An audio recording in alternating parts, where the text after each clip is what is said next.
যে উনার নিতর দেহটা বাংলাদেশে এখনো এভারগ্রিন হাসপাতালে আইসিইউতে আছে, কিন্তু ওটার ভিতরে কোনো আত্মা নাই। সে আত্মা ইতিমধ্যেই চলে গেছে আল্লাহর কাছে।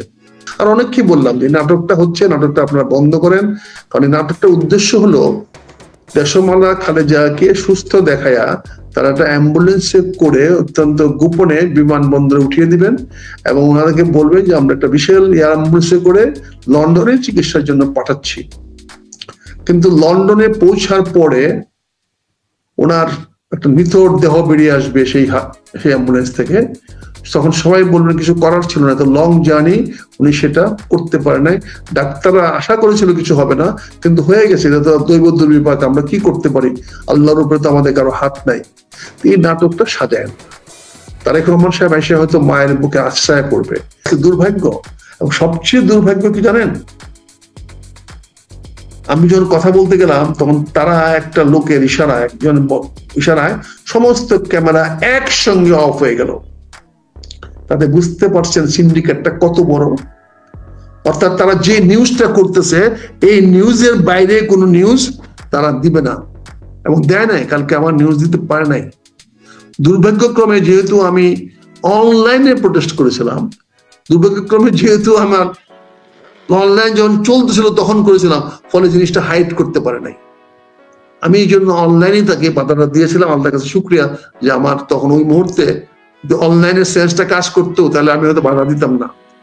কিন্তু আমি বাধা দিয়েছি তার বক্তব্যের উপরে, ওই জন্য অনলাইনে চলে গেছে এবং আপনি ফ্রান্সে বসেও সেটা আপনি দেখে ফেলেছেন। রাখা, উনি তো ওনার ছেলেকে দেখতে পারবেন না। সে লন্ডনে চিকিৎসার নামে নিয়ে গিয়ে ওনার নিতর দেহটা যখন বের করবেন তখন তো তিনি তার ছেলেকে দেখতে পারবেন না। এই নাটকটা করেন না। আমি বিস্তারিত মনি হায়দারের সঙ্গে কথা বলেছি, মনি হায়দার জিজ্ঞাসা করতে পারেন আপনারা এই ধরনের আলাপ হয়েছিল কিনা। আমি মনি হায়দারকেও বলেছি, ভাই আমি কিন্তু বিষয়টা রেফারেন্স হিসাবে আমি কিন্তু বাইরে বলবো। যাই হোক, এই কথাগুলো অনেক কি বলছি আমি, অনেক যে উনার নিতর দেহটা বাংলাদেশে এখনো এভারগ্রিন হাসপাতালে আইসিইউতে আছে, কিন্তু ওটার ভিতরে কোনো আত্মা নাই। সে আত্মা ইতিমধ্যেই চলে গেছে আল্লাহর কাছে। আত্মত আল্লাহর হাতে। আমরা কেউ মৃত্যুকে ঠেকাতে পারবো না, আমরা কেউ মৃত্যুকে ডিনাই করতে পারবো না। মৃত্যু আমাদের সবার জন্য বৈধ। রাজা হোক, বাদশাহ হোক, সম্রাট হোক, গরিব হোক, দুঃখী হোক, সহায় সম্বলহীন হোক, ক্ষুধার্ত হোক, তারপরেও তার মৃত্যু তার সময় পর্যন্ত নির্ধারিত। মৃত্যুকে আমরা ঠেকাতে পারবো না, কিন্তু চিকিৎসার ব্যবস্থা তো আমরা করতে পারবো। একটা মানুষের জন্য চিকিৎসার ব্যবস্থা করতে পারবো। আজকে বড় দুর্ভাগ্য, তিনবারে প্রধানমন্ত্রী দেশমাতা খালেদা জিয়া আজকে একরকম বলতে গেলে বিনা চিকিৎসায়, উদাসীনতায় এবং একটা ষড়যন্ত্রের শিকার হয়ে এই পৃথিবীর থেকে ত্যাগ করে চলে গেলেন, যা আমরা প্রকাশও করতে পারছি না। এটা নিয়ে ষড়যন্ত্র হচ্ছে। কাজেই আপনার এই মিডিয়ার মাধ্যমে আমি জনগণকে জানাতে চাই, আপনি যে মনে করেন না কিছু, ভাই দেশমাতা খালেদা জিয়াকে 21 তারিখে ঠান্ডা বাতাসে নিয়ে যাওয়া ছিল আমাদের মহা ভুল, মহা অন্যায়, মহা সিদ্ধান্ত। যারা সিদ্ধান্তগুলো নিয়েছে তাদেরকে জবাবদিহির আওতায় আনা উচিত, তাদেরকে জবাবদিহি আনতে হবে। এটা আমার আপনার মাধ্যমে আবেদন থাকলো। আমি যদি আপনার মিডিয়াতে আমাকে এরকম সুযোগ দেন, জানি না আগামীতে সুযোগ দিবেন কিনা। সবাই তো আমরা দল কানা, দলের পক্ষে দলের মধ্যে কথা বলি। তা আমি একজন স্বাধীন চেতা মানুষ, একা কথা বলি। আমাকে যদি সুযোগ দেন আমি কৃতজ্ঞ থাকবো আপনাদের কাছে, এবং ধন্যবাদ জানাবো আপনাদের কাছে, যাতে আমি জনগণের কাছে আপনাদের মাধ্যমে সেটা সময় বলে দিবে। তবে কেন জানি মনে হচ্ছে ফিরে আসার সম্ভাবনাটা প্রকট হয়ে উঠছে দিন দিন। কেন জানি মনে হচ্ছে শেখ হাসিনা হয়তো তার হৃত গৌরব ফিরে পেতে পারে, হয়তো আবারও বাংলাদেশের শাসন এসে বসার সুযোগ পাইতে পারে। অবশ্য তার জন্য আপনারা যারা দেশে বিদেশে আছেন, বিদেশিদের সহায়তা লাগবে, এবং আমার মনে হয় আপনার অনেক বিদেশি বন্ধুরা, বিদেশি রাষ্ট্ররা হয়তো ওনাকে সহযোগিতা করতে ইতিমধ্যে প্রস্তুতি নেওয়া শুরু করে দিয়েছে। তবে আপনি জানেন, আজকে আমি মানে আপনার সাথে আসার আগে বা আপনাকে ফোন দেওয়ার আগে আপনাকে তো আমি 2 ঘন্টার অনুরোধে আনলাম আজকে। তার আগে আমি এইখানকার আমাদের যে জিপি বলে আর কি, আমরা যে মেডিকেল সেন্টার, সেখানে আমি গেছি আমার শারীরিক বিভিন্ন প্রবলেম নিয়ে। ওইখানে যে ছিল সে ইন্ডিয়ান একজন ডাক্তার, যে আমাকে আজকে দেখছে, তখন ওর সাথে কথা বলার পরে তো ও আমাকে যেটা বলল, সে বলল দেখো গতকালকে ইন্ডিয়ান গভর্নমেন্ট বলল যে খালেদা জিয়ার যে কোনো ট্রিটমেন্ট বা যে কোনো কিছুটা ওনারা সর্বোচ্চ সহযোগিতা করবে যা চায়, এবং এরপরে তোমার SSF দিল এই সেই, মানে সে আমার যেভাবে তার বুদ্ধি, হ্যাঁ সে বলে জানো এবার অনেকে বলতেছে যে তার ডাক্তার যেটা পার্সোনাল যে ডাক্তার তার ব্যাপারে অনেকে কানাঘুষা করতেছে অলরেডি, এবং সে বলতেছে আসলে এগুলার এই যে 20 বছর আগে কি হয়েছে আর 10 বছর আগে এগুলো চিন্তা না করে ইনস্ট্যান্ট আসলে গত 6 মাসের ভিতরে ওনার সাথে কি কি হয়েছে ওই ডাক্তারকে বাইন্ধা নিয়ে উল্টা লটকে মারা উচিত, তাইলে বাইরে হয়ে যাবে। ডাক্তার বলতেছে আমারে যে ও জানে, ও শয়তান, ও জানে সব, যে খালেদা জিয়ার মেডিসিনে কি ছিল হচ্ছে বা কি গত 6 মাসে। ওই তোমরা অতীতটাই না লাভ নাই, তোমরা ইনস্ট্যান্ট 6 মাসের ভিতরে কি হয়েছে এটা জানো না। বলে যে লিভার সিরোসিসে একটা লোকের তো 100% নষ্ট হয়ে গেল, বাঁচানো যায়, বাঁচায় আনা যায়, ওদের বাঁচানো যায়, কিন্তু গত 6 মাস বা 1 বছরের ভিতরে এই ট্রিটমেন্ট গুলো দেখা হইলো না কেন? যখন লিভার সিরোসিসটা একদিনে তো পুরোটা কলাপসড হয়নি, এটা হয়তো 1 বছর সময় লাগছে, তাইলে তোমার তো ওইটা জানানো যায়। যেমন লিভার সিরোসিসটা আমার ধরছিল কিন্তু ট্রিটমেন্ট ছিল আমার। একটা লিভার সিরোসিস হইতে এটা মানে লিভার ফেলিউর পর্যায়ে যাইতে 10 থেকে 12 বছর সময় লাগে। হ্যাঁ সেটাই বলছে সে, সেটাই বলছে। আমার যেটা হয়েছে আমাকে কিন্তু স্টপ করানো হয়েছিল ওই সময়, 3 বছর ধরে ট্রিটমেন্ট চলতেছে, এখন আল্লাহর মতো মোটামুটি ওই ডাক্তার ওইটাই বলতেছিল আমার। এখন আমি কি উত্তর দেব বলেন? উত্তর শুনতে চান? না উত্তর না, মানে আমারও মনে হয় এই ডাক্তারটা ধরা উচিত না। আমি বলি বিষয়টা খুবই রাজনীতিকরণ করা হয়েছে। মোদি সাহেব যে রিয়েক্ট করেছেন, এখানে একটা অপপ্রচার চালাচ্ছিল অনেকে যে বিদেশি কোনো শক্তির কারণে হয়তো উনি আসতে পারছেন না। আমি আজ থেকে 4 দিন আগে আপনাদের টেলিভিশনে বলেছি যে ভারতের উপরে দিয়ে আসতে ভারত বাধা দিবে না, আফগানিস্তানদের উপরে আসতে আফগানিস্তান বাধা দিবে না, এবং ইউক্রেনের উপরে দিয়ে আসতে বাধা দিবে না। লন্ডন থেকে সরাসরি ফ্লাইট আসলে যে কয়েকটা দেশ, মেজর দেশ, সেগুলো একটা ইউক্রেন, এদিক দিয়ে এসে আফগানিস্তান, তারপরে দিল্লির উপর দিয়ে এসে ভারতে হয়ে আসে আমাদের বাংলাদেশে আসবে, এখানে কেউ বাধা দিবে না। এবং নরেন্দ্র মোদী কত বড় দেখেন রাজনীতিবিদ, তিনি পরিষ্কার করে বলে দিয়েছেন যে আমি ওনাকে সকল চিকিৎসার জন্য সকল নিরাপত্তার ব্যবস্থা আমি করব। উনি দেশমাতা খালেদা জিয়ার কাছে কিন্তু ফাইনাল একটা মেসেজ বাংলাদেশের মানুষের কাছে রেখে গেল যে দেশমাতা খালেদা জিয়ার জন্য উনি সর্বাত্মক সহযোগিতা করতে প্রস্তুত। এখন হয়তো উনি বলতে পারে আমাকে লাস্ট মুহূর্তে জানিয়েছ, ওনাকে রক্ষা করার জন্য তো আমি কিছু করতে পারলাম না, কিন্তু আমার করার পুরো প্রচেষ্টা আছে। তার মানে তিনি বাংলাদেশের মানুষের সহানুভূতি পেয়ে গেলেন, তাই নয় কি? একইভাবে উনি যদি আজকে বলেন শেখ হাসিনাকে পুনর্বাসিত করা আমার দায়িত্ব, আমার বন্ধু দেশ, আমার পার্শ্ববর্তী দেশ, সেই দেশে মুক্তিযুদ্ধের পক্ষের শক্তি শেখ হাসিনাকে পুনর্বাসিত করা আমার দায়িত্ব।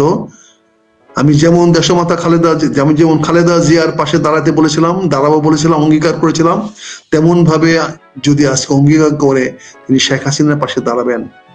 ইন্ডিয়ার হেডম আছে, তুরস্কের হেডম আছে বাংলাদেশে কিছু করার? আপনি তো জানেন ইতিমধ্যে তুরস্ককে নিউট্রালাইজ করার জন্য গ্রিস এবং সাইপ্রাসকে ব্রাহ্মস মিসাইল দেওয়া হয়েছে। বাংলাদেশে রাইফেল বিক্রি করতে আসছে তুরস্ক, আর ইন্ডিয়া বিক্রি করেছে ব্রাহ্মস কাকে? তুরস্কের জাতি শত্রু, 1000 বছরের শত্রু সাইপ্রাস এবং গ্রিসকে। কাজে আপনি বুঝেন রাজনীতির খেলা এত সোজা না।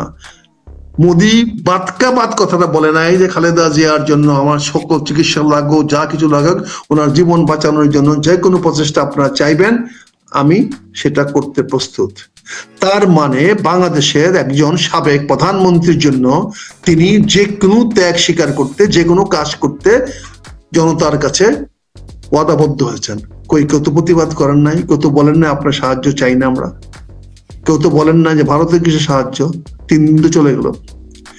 আগামী দিনে যদি বলে যে একজন প্রধানমন্ত্রী চলে গেছেন, আপনারা চিকিৎসা করতে পারেন নাই, বাঁচাতে পারেন নাই, আরেকজন সাবেক প্রধানমন্ত্রীকে আমি আমার দেশে মরতে দিব না, আমি তাকে তার দেশে তাকে পুনর্বাসিত করব, তখন আপনি কোন যুক্তিতে মোদির সেই প্রশ্নের জবাব দিবেন?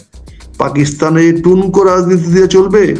আফগানিস্তানে তারা এখন ডেলি মার খাচ্ছে আফগানদের, যে আফগানদিকে অস্ত্র বিক্রি করে আমেরিকা চলছে, যে আফগানের মাধ্যমে আমেরিকার অস্ত্র কিনে আফগানের জন্য তারা দালালি করে, যে পাকিস্তান গত 40 বছর ধরে রাজনীতি করে আসতেছে, সে পাকিস্তানকে এখন ডেলি পিটাচ্ছে আফগানিস্তানরা। এবং পিটাচ্ছে কার সঙ্গে মিলে? ভারতের সঙ্গে মিলে। আর আমাদের দেশের বন্ধুরা পাকিস্তানের স্বপ্ন দেখেন, পাকিস্তান জিন্দাবাদ বলেন। পাকিস্তান জিন্দাবাদ এই বাংলাদেশের মানুষ পিনাক ভট্টাচার্য বলতে হয় যে এটা কিন্তু জয় বাংলা করে দেওয়া হয়। পাকিস্তান জিন্দাবাদ কেউ না আবার কেউ জয় বাংলা করে দেয়, যেটা পিনাকির ভাষায় জয় বাংলা মানে বুঝছেন তো, উনি মনে করেন কোনো কিছু ধ্বংস করে দেওয়া মানে জয় বাংলা। তো এখন উনি আবার ওইটা বলে ফেলেন কিনা আমি জানি না। আসলে আমাদের বাংলাদেশের মানুষের মধ্যে যদিও ভুল বুঝতেছে, কিন্তু গতকালকে আমি এই শুভেন্দ্র অধিকারী নামে আরেকজন সাংবাদিক, ইন্ডিয়ান কলকাতার সাংবাদিক, ওনার সাথে কথা বলেছিলাম লাইভে।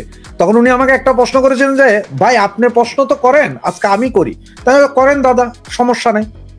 বলে যে ধরেন যদি এখন জামাত আর বিএনপি আছে, আওয়ামী লীগ তো নাই, আওয়ামী লীগ ভারতের বন্ধু, ওকে, এখন এই দুইটা দলের মধ্যে কেউ একটা ক্ষমতায় আসবে, ইন্ডিয়া কার পক্ষে যাবে?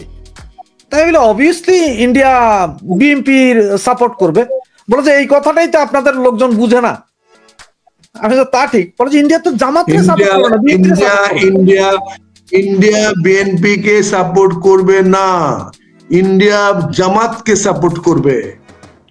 তার হিন্দুত্ববাদ ভারতে শক্তিশালী করতে হলে তার দুই পাশে ইসলামিক ফান্ডামেন্টালিস্ট দরকার পড়বে। কারণ সে তাদের হিন্দুদেরকে বুঝাতে পারবে যে ওই যে আসতেছে, ওই যে হাজার বছরে আগে রাজা বাদশারা, তোমরা রাজারা মারামারি করতা, কাটাকাটি করতা, যেভাবে তোমাদের রাজা মহারাজারা হারিয়ে গেছে, মুসলমানরা এসে দখল করেছে, 17 জন সৈনিক নিয়ে ইখতিয়ারউদ্দিন মোহাম্মদ বুখতিয়ার খলজি চলে আসছে, যেখানে মোহাম্মদ মীর কাসেম তোমাকে দখল করে নিয়েছে সিন্ধু প্রদেশ। এরকম করে আবার ওরা কিন্তু দখল করে নেবে মুসলমানরা। ফলে বাংলাদেশের সীমানায় থাকুক মুসলমান, কিন্তু আমার সীমানায় কোনো মুসলমান থাকবে না, এখানে শুধু হিন্দুত্ববাদ থাকবে। মুসলমানকে বলবে কদিন পরে ভারতে যারা আছে, ভারতে যারা মুসলমান আছে তাদের বলবে যদি ভালো চান, আপনাদের ভালো লাগে, পূর্বে বাংলাদেশ আছে, পূর্বে আপনাদের পুরনো ইস্ট পাকিস্তান বানিয়ে দিয়েছি, এবং পশ্চিমে আবার পশ্চিম পাকিস্তান বানিয়ে দিয়েছি, আপনারা আল্লাহর ওয়াস্তে ওখানে চলে যান। এটা হিন্দু রাজ্য, হিন্দু রাষ্ট্র। আপনার মতো পুষ্কারা যদি বলতে পারেন ইসলামিক রাষ্ট্র, এখানে ইসলামিক থাকবে আর কেউ থাকবে না, ভারত 160 কোটি দেশে ভারত বলতে পারবে না এখানে শুধু হিন্দু থাকবে আর কেউ থাকবে না। না, আমরা তো গাজবাতিল হিট করার জন্য যাব, আমাদের তো 50 লাখ জোগাড় আছে না, গাজবাতিল হিট করব, আমরা তো গাজবাতিল হিট করার জন্য যাব। আমাদের নেতারা তো এখন বলতেইছে 50 লাখ আছে, গাজবাতিল হিট করার জন্য আমরা যাব। জান্নাতুল হিন্দ করার দিন তো, এই জন্য তো বলছি জান্নাতুল হিন্দ করার সুযোগ হইতে পারে যদি তাদের মধ্যে অনুক্ত হয়। মমতা ব্যানার্জি আর যদি ওই বিজেপি ঝগড়া করে সুযোগ নিতে পারে ওখানকার মুসলমানেরা, তখন ডেকে নিতে পারে, যেটা অতীতে হয়েছে। এই জন্য তারা বলছে রাজা মহারাজারা ঝগড়া করেছে, অত্যাচার করেছে, ফল হয়েছে বাংলাদেশে এই ভারতে ইসলামের প্রবেশ। এখন সে হিন্দুত্ব বাদ দিয়ে এই মুসলমানদেরকে ভারত থেকে বিতাড়িত করবে। ওয়েট এন্ড সি, জাস্ট অপেক্ষা করেন, যদি মোদি আরেকবার ক্ষমতায় আসতে পারে তখনই দেখতে পারবেন।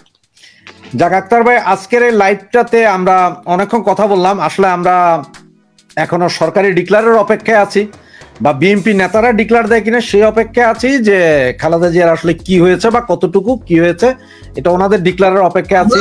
আমরা আশা করছি আল্লাহর রহমতে আশা করছি যে একটা খবর আপনারা হয়তো আগামীকালকে পাইতে পারেন। আপনার কথা শুনে বা পেপার পত্রিকার যা বুঝতেছি, আমার মনে হয় যে এটা আবার 16ই ডিসেম্বর কোনো ঘোষণা দেয় কিনা ওনারা, যে উনি আর নেই, সেই চিন্তা অমূলক না হয়তো। আপনারা হয়তো কাল পরশুর মধ্যে একটা সংবাদ পাবেন, সেটা কি সংবাদ আমি জানি না, তবে হয়তো অনেক প্রশ্নের উত্তর আপনারা পেয়ে যাবেন। তবে আপনি যেহেতু উত্তর যেটা সারা আপনি যেহেতু একসময় বিএনপির সংসদ সদস্য ছিলেন, এখনো বিএনপি মনা লোক, যদিও আপনি এখন বাংলাদেশের টোটাল পরিস্থিতি নিয়ে কথা বলেন, as a normal human being হিসাবে